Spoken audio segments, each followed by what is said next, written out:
Well, hi there. My name is Karen White. I teach in Caldwell County Schools at Granite Falls Middle School. I'm a 7th grade language arts and science teacher. I teach on a 2-man team, and it's really a great place to be. I'm a mom of all these kids, and so I have a lot of those things that I kind of incorporate into what I'm doing anytime I'm thinking about kids. But I'm going to actually be responding to Jill Trexler's reflections for Module 2.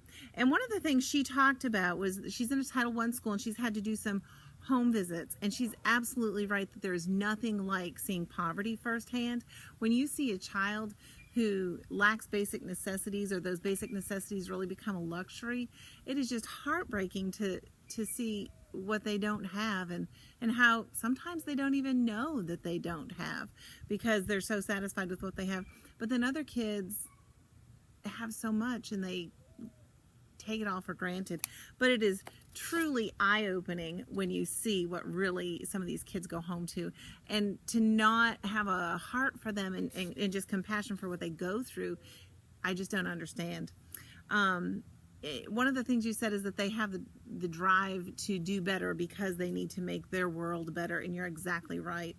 And then you see these other kids who, for lack of a better word, are spoiled little brats, and they just throw away every opportunity. I just wish I could take some of those opportunities and give them to the kids that really want to work hard. It's really heartbreaking. And when you look into our popular culture today, and this doesn't mean I'm Republican or Democrat or anything like that, but if you look at the story of Ben Carson and how he was with a single mom who just made him do his work and didn't let him ever let up, it's just amazing to see how somebody gifted like he is can overcome. And that's really the dream of all of our kids who really don't have as much as the others. Another thing that you talked about was teacher preparedness, and really I agree with you. Teacher preparedness is key for us to meet the needs of our students, and we have to be prepared to help them with their affective, social kind of issues, and we have to help them with their emotional issues, and we have to meet those basic needs before they're ready to do any academics. If a kid comes in and they just have nothing, or they're hungry, or mom and dad fought all night, or they're going to lose their house, or whatever their issue is, they can't even begin to learn about mitochondria in the cell, because who cares? Or what is the central idea of this paragraph or this text, or what difference does it make to even try to link that text to them if their basic needs are not met? And we have to be totally prepared. It is truly the key to success, and I certainly agree with you. We have to use our data. And in fact, I had a meeting just last week with a child who, his data really shows that maybe I should be working with phonics with him. And he's not a gifted student, but I should be working with phonics with him, when really he's able to decode large words using Greek and Latin roots, prefixes, and suffixes. And so there's something wrong there. He doesn't need phonics. He needs something, and we actually are probably going to be doing some testing with him because there's some disconnect there, and it's a processing thing maybe, or something.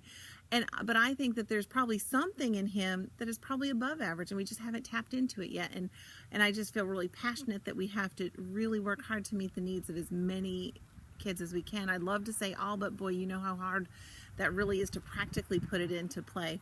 But we have to be prepared. We have to use that data, but really, more importantly, I really believe that when you look at a teacher's heart, it has names of all these students on it. This one I have Isaac and Noah and Gideon and Kelly and Emily, and I don't know if I said Isaac or not, but I have stories that go with all of these kids that are gifted, that didn't have something going for them along the way.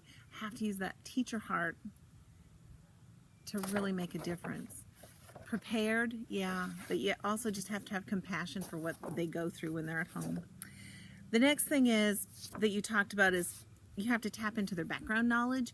You have to tap into their prior life experiences. You have to tap into whatever their different cultures are. Now, in my school, we have primarily white. We're 97% white. We have very few students that are AIG that are minorities, because we have very few minorities. In fact, as I think about it, I'm not even sure I have even one black student in my classes this year out of my 50 students. So I know I have a Hispanic child. Anyway, it doesn't matter. But I don't have broad multicultural issues to deal with in my building. But boy, I have socioeconomic issues. And I know that sometimes we have to create learning experiences in order for students to make connections, to really turn them on to learning and to see that light bulb go off that we're all looking for. Some of my kids come in with so much and some come in with so little. And when you look at our AIG kids, some come in and they don't have what you'd like for them to have because they are poor and they do not have they haven't been to Disney World, they haven't been to the beach. They haven't been a lot of different places. Some of our kids haven't even been to the mountains, and we're right in the foothills. And some kids never even leave Caldwell County. We have to really make opportunities for them. Now, I'm not going to say that I should always be the one giving everybody the trip that they deserve. Oh, there goes the wind. Pick up my stuff. But that's okay.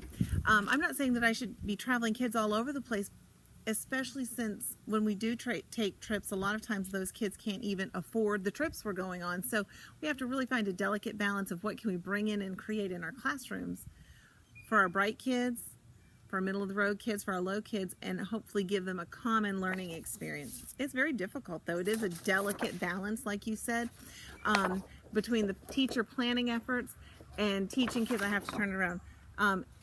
About team and real life experiences and oral expression and creativity and hands-on. You're right, it's a tremendous balance, and there is so much you have to do as a teacher to be ready to get it all planned for them and meet everybody's needs.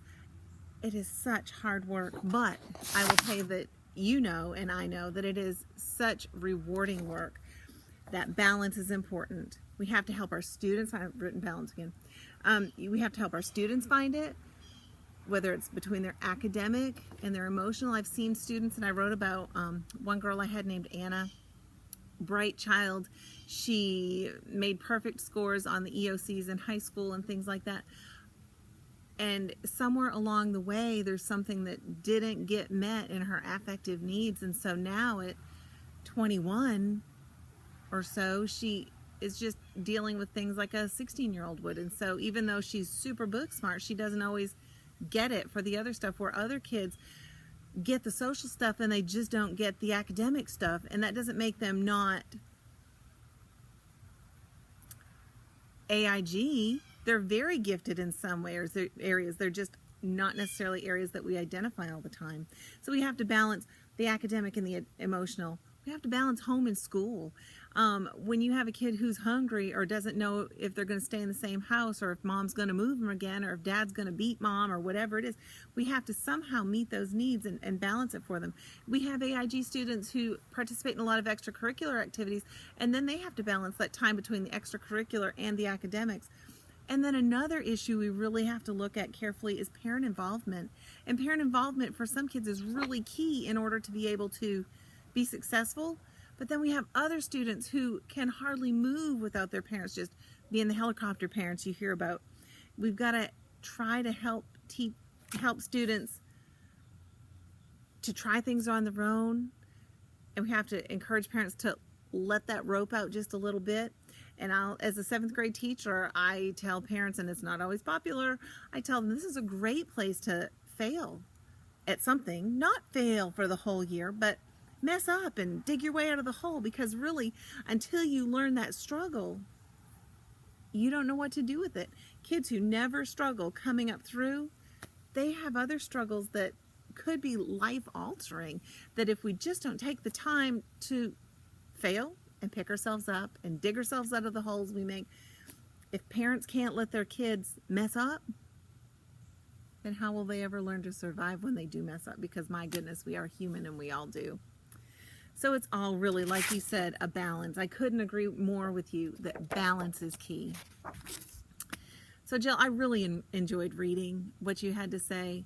I hope that I've made logical connections for that, but I've really enjoyed doing this too. So that's it, and I hope to be able to listen to what everybody else has to say. Thanks.